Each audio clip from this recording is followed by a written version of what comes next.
Shalom kekasih-kekasih Tuhan, selamat pagi. Mendengar atau membaca pernyataan Alkitab yang berkata, "Aku datang segera." Semua orang Kristen akan berkata, "Ya, itu benar." Bahkan akan banyak juga yang akan berkata, "Tidak lama lagi Kristus akan datang." Namun kekasih-kekasih Tuhan, benarkah semua orang Kristen mempercayainya? Seharusnya memang demikian. Namun dalam kenyataannya kita harus akui bahwa sebenarnya tidak semua orang Kristen mempercayai Kristus akan datang segera.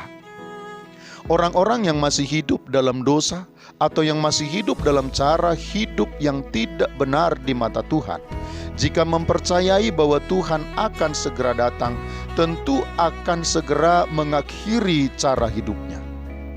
Tetapi jika mereka masih tetap hidup dengan cara yang demikian, terus mengikuti keinginan daging, bahkan terus menyerahkan hidupnya kepada kehendak daging yang fana, hal itu menunjukkan bahwa mereka sama sekali tidak mempercayai bahwa Kristus akan segera datang bagi mereka.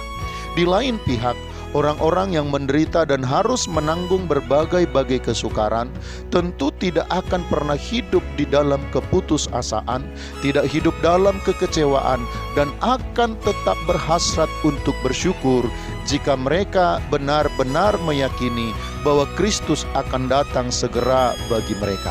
Sebab bagi orang percaya, kedatangan Kristus tentu saja akan mengakhiri seluruh kesukaran dan penderitaan, serta akan menggantinya dengan upah kemenangan.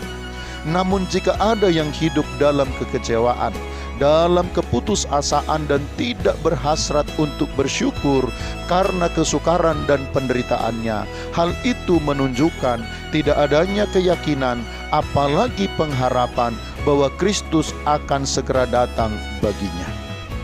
Kekasih-kekasih Tuhan, kita adalah orang-orang yang mempercayai bahwa Ia akan segera datang bagi kita.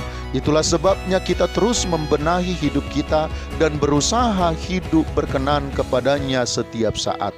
Itu pula lah sebabnya kita bertahan dalam kesukaran dan tetap bersukacita dalam penderitaan, sebab kita percaya Dia akan datang memberi kita kemenangan dan sukacita yang besar. Selamat pagi, Tuhan Yesus memberkati. Shalom.